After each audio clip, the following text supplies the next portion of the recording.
Hello, welcome to competitive exams library YouTube channel. ఇంకా subscribe చేసుకోవడం వాళ్ళంటే జీమెయిల్ లాగానే సబ్స్క్రైబ్ చేసుకుని సో నెక్స్ట్ నేను అప్లోడ్ చేసే వీడియోస్ అనేవి డైరెక్ట్ గా మీ యూట్యూబ్ ఛానల్ లోకి వచ్చేస్తాయి. సో నోటిఫికేషన్స్ అనేవి మీకు కొత్త వీడియో అప్లోడ్ చేసినప్పుడు వస్తాయి. సో ఈజీగా మీరు వీడియోస్ అనేవి చూడొచ్చు.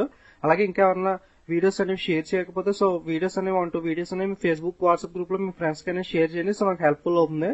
అలాగే వీడియోస్ సంబంధించిన ఫీడ్బ్యాక్స్ కామెంట్ రూపంలో కింద తెలియజేస్తా ఉండండి. సో నాకు ఫీడ్బ్యాక్ అనేది తెలుస్తూ ఉంటుంది. Okay, so don't forget to subscribe and share. Today topic వచ్చి payment banks and small banks గురించి చూద్దాం. అసలు పేమెంట్ బ్యాంక్స్ అంటే ఏంటి, స్మాల్ బ్యాంక్స్ అంటే ఏంటి, వీటికి డిఫరెన్స్ ఏంటి, ఈ బ్యాంక్స్ మధ్య డిఫరెన్స్ అనేది ఏంటి అనేది ఇంపార్టెంట్ పాయింట్స్ అనేవి చూద్దాం. సో ఈ టాపిక్ అనేది బ్యాంకింగ్ అవేర్నెస్ లో కానీ లేదా ఇంటర్వ్యూ పాయింట్ ఆఫ్ వ్యూ లో కానీ ఇంపార్టెంట్ యూజ్ అవుతుంది బాగా. సో జాగ్రత్తగా చూడండి.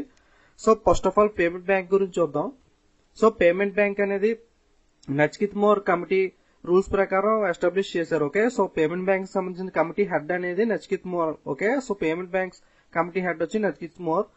సో నేను ఆల్రెడీ కమిటీస్ మీద వీడియో అనేది ఒకటి చేశాను. సో రీసెంట్ గా వచ్చిన ఇంపార్టెంట్ కమిటీస్ అన్ని కూడా ఎవరైనా చూడడం వాళ్ళు ఉంటే చూడండి. Okay, so present payment bank సంబంధించిన కమిటీ హెడ్ అయితే నచికేత్ మోర్, గుర్తుపెట్టుకోండి. సో నెక్స్ట్ ఈ పేమెంట్ బ్యాంక్స్ అనేవి ఎవరెవరు అప్లై చేయొచ్చు అంటే కార్డ్ ఇష్యూర్స్ కానీ, ఫైనాన్షియల్ కంపెనీస్ కానీ, బీసీ బిజినెస్ కరస్పాండెన్స్ కానీ, telecom companies, idea, Airtel, Vodafone ఇలాంటివి ఉన్నాయి కదా. సో ఇలాంటి కంపెనీస్ కానీ, రిటైలర్స్ కానీ వీళ్ళందరూ కూడా పేమెంట్ బ్యాంక్స్ అనేవి లైసెన్స్ కోసం అప్లై చేసుకోవచ్చు ఆర్బీఐ దగ్గర. So promoter should retail 40% stake for the first 5 years. Stake అనేది 40% అనేది ఉండాలి ఫస్ట్ 5 years లో.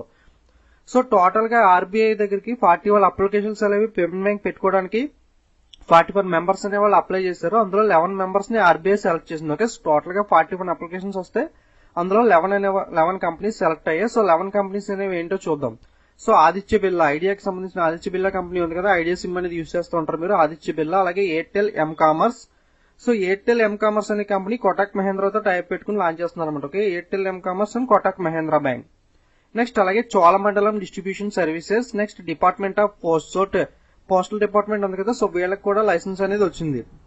సో రీసెంట్ గా పోస్టల్ బ్యాంక్ ఐపీపీబీ నోటిఫికేషన్ అనేది కూడా పడింది కదా, మీరు అందరూ చాలా మంది అప్లై చేసి ఉంటారు. సో వాళ్ళు పేమెంట్ బ్యాంక్స్ అనేవి పెట్టుకోవడానికి డిపార్ట్మెంట్ ఆఫ్ పోస్ట్ కూడా లైసెన్స్ అనేది వచ్చింది. అలాగే ఫినోపేటెక్. సో ఫినోపేటెక్ అనేది ఐసిఐసిఐ బ్యాంక్ తో టైప్ పెట్టుకుంది అనమాట. సో ఈ టైప్స్ అనేవి చాలా ఇంపార్టెంట్, గుర్తుపెట్టుకోండి. ఒకటి ఎయిర్టెల్ వచ్చి కోటక్ మహేంద్రతో, నెక్స్ట్ ఫినోపేటెక్ వచ్చి ICICI bank. Okay, next national security depository. Next Reliance Industries వచ్చి ఎస్బీఐ తో టైప్ పెట్టుకుంది. Okay, Reliance and SBI. Next Dilip Sanghvi Sun Pharmaceuticals. Dilip సాంఘ్వికి సంబంధించిన Sun pharmaceutical company. Next Paytm. So Paytm కూడా బాగా ఫేమస్. పేటిఎం బ్యాంక్స్ అనేవి Paytm wallet అనేది mobile recharge కి మీరు యూజ్ చేస్తూ ఉంటారు కదా. సో అలాగే Tech Mahindra, next Vodafone, M Pesa. So ఈ 11 కంపెనీస్ అనేవి ఆర్బీఐ 41 లో 11 కంపెనీస్ సెలెక్ట్ చేసి లైసెన్స్ ఇచ్చింది. బట్ ఈ 11 కంపెనీస్ లో 3 కంపెనీస్, ఒకటి Tech Mahindra, next Dilip Sanghvi, next Cholamandalam services, వీళ్ళు ముగ్గురు మటుకు లైసెన్స్ అనేది వెనక్కి ఇచ్చేసారు. సో మేము పేమెంట్ బ్యాంక్స్ అనేవి పెట్టమని చెప్పి Cholamandalam services and Dilip Sanghvi Sun pharmaceuticals and Tech Mahindra వాళ్ళు సో ప్రాఫిట్స్ అనేవి అంతగా రాకపోవచ్చు అని వాళ్ళు పర్సనల్ డెసిషన్స్ వల్ల కంపెనీస్ అనేవి వెనక్కి తీసుకున్నాయి లైసెన్స్. 3 కంపెనీస్ 11 లో. Okay, Tech Mahindra, Dilip Sanghvi pharmaceuticals and Cholamandalam distribution services. Okay, so 41 లో 11 సెలెక్టెడ్, అందులో 3 రిటర్న్ ఇచ్చేసారు. సో ఈ పేమెంట్ బ్యాంక్స్ అనేవి ఏమేం పనులు చేయొచ్చు, ఏమేమి చేయకూడదు అంటే take deposits on only current and saving account. So current account, saving account ఉంటాయి కదా బ్యాంక్ లో. 4 టైప్స్ ఆఫ్ అకౌంట్ ఉంటాయి, మనం ఆల్రెడీ చూసాం కదా బ్యాంకింగ్ అవేర్నెస్ లో. Current account, saving account, recurring account and fixed deposit account. అందులో only CASA, current and saving account మాత్రమే ఈ పేమెంట్ బ్యాంక్స్ అనేవి హ్యాండిల్ చేయాలన్నమాట. సో ఫిక్స్డ్ డిపాజిట్స్ అనేవి యాక్సెప్ట్ చేయడానికి వీళ్ళకి పాసిబిలిటీ లేదు. ఓకే, సో పేమెంట్ బ్యాంక్స్ అనేవి can't accept fixed deposits. So అలాగే లోన్స్ అనేవి కూడా ఇవ్వకూడదు అనమాట. They can't give loans. Okay, they can invest depositor money in only government securities.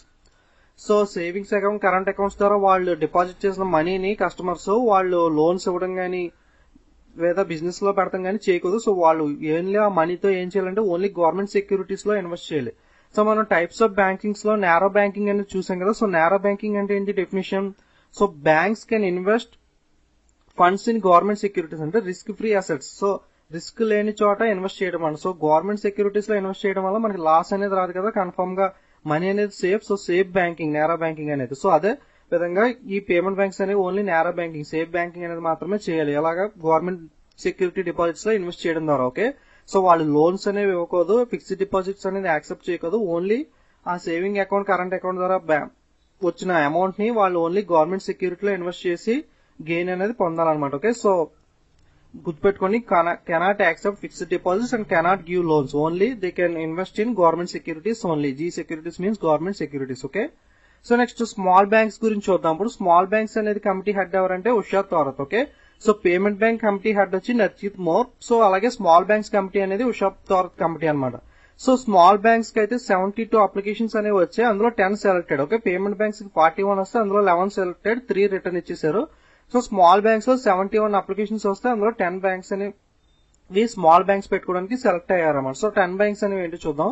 AU financier India limited, capital local area bank, Disha micro finance private limited, equities holding private limited, ESIF micro finance, Janalakshmi financial services private limited, RGVN north east micro finance, Suryoday micro finance, Ujjivan finance services, Utkarsh micro finance private limited. So 10 banks కి RBI అనేది 72 లో licence అనేది small banks పెట్టుకోవడానికి licence ఇచ్చింది. Okay, so దీనికి professionals with 10 years in finance services. So 10 years experience అనేది కావాలి ఈ బిజినెస్ లో.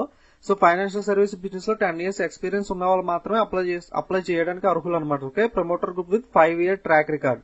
సో 5 year ట్రాక్ రికార్డ్ ఉండాలి, ఎక్స్పీరియన్స్ అనేది 10 years ఉండాలి. ఓకే, సో వీళ్ళు మాత్రమే అప్లై చేసుకోవడానికి స్మాల్ బ్యాంక్స్ కి అర్హులు.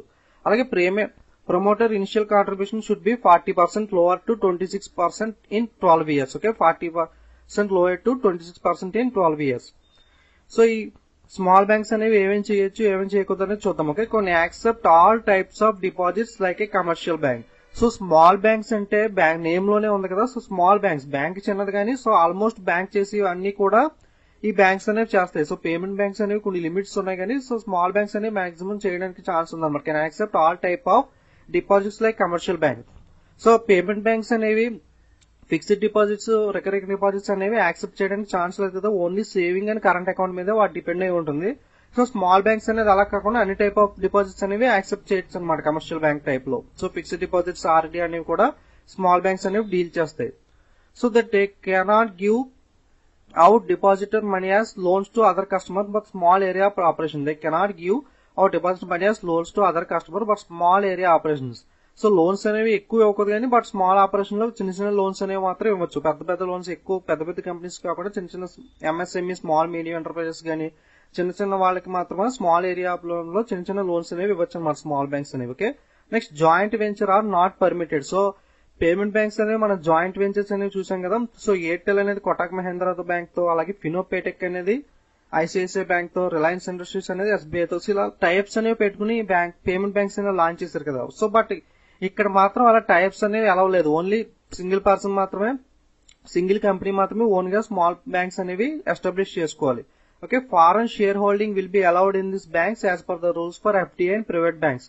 సో ప్రైవేట్ బ్యాంక్స్ లో ఎఫ్డిఐ రూల్స్ ప్రకారం ఎఫ్డిఐ లిమిట్ ఎంత ఉంటుందో ఆ లిమిట్ కూడా ఈ స్మాల్ బ్యాంక్స్ అనేవి వస్తుంది అన్నమాట. సో ఫారెన్ షేర్ హోల్డింగ్స్ అనేవి మాత్రం అలౌ చేసుకోవచ్చు, బట్ జాయింట్ వెంచర్స్ అయితే అలౌ చేయడానికి లేదు. సో ఎఫ్డిఐ లో ఇన్వెస్ట్ చేయాలనుకుంటే రూల్ ప్రకారం ప్రైవేట్ బ్యాంక్స్ లో ఎంత ఎఫ్డిఐ లిమిట్ ఉందో అంత లిమిట్ అనేది మనం స్మాల్ బ్యాంక్స్ లో ఇన్వెస్ట్ చేసుకోవచ్చు అనమాట. So okay, payment bank small banks అనేవి ఒకసారి డిఫరెన్సెస్ అనేవి చూద్దాం. సో కమిటీ వచ్చి పేమెంట్ బ్యాంక్ వచ్చి నచికేత్ మోర్ కమిటీ, అలాగే స్మాల్ బ్యాంక్ వచ్చి Usha Thorat committee. So total గా 41 అప్లికేషన్స్ వస్తాయి. పేమెంట్ బ్యాంక్ లో 11 సెలెక్ట్ అయినాయి, అందులో 3 అనేది రిటర్న్ ఇచ్చేసారు. ఓకే, సో స్మాల్ బ్యాంక్స్ వచ్చి 72 అప్లికేషన్స్ లో 10 అనేది సెలెక్ట్ అయ్యారు. Okay, so promoter should retain 40% stake in first 5 years. Promoter initial contribution should be 40% lower to 26% in 12 years.